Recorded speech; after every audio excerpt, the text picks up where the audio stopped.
Well, we started working on Heartthrob almost right after we finished Get Along and that whole process. We wrote over 40 songs separately and together, and then we sort of narrowed the field to 20, and we started meeting with producers.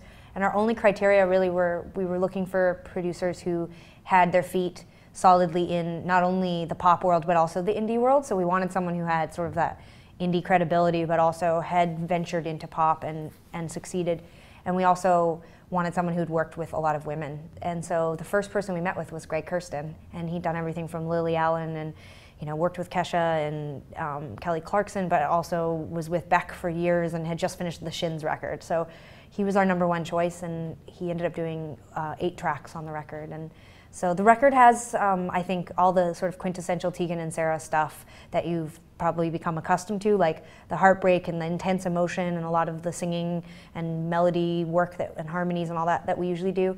But it's also a very solid pop record. I think it's sonically our biggest sounding record, and it's definitely venturing in a new direction for us, but I think it's a direction we've been heading in anyway. We've done a lot of collaborative work over the years with dance artists and pop artists. So, but I read online today, someone said that they think this is going to beat out The Con as our most depressing record. But it's like it's trickery because it sounds really poppy, but that lyrically it's like our darkest, most sort of deepest record. And I'd agree. I think Sara and I, we truly believe that fans will end up really loving this one.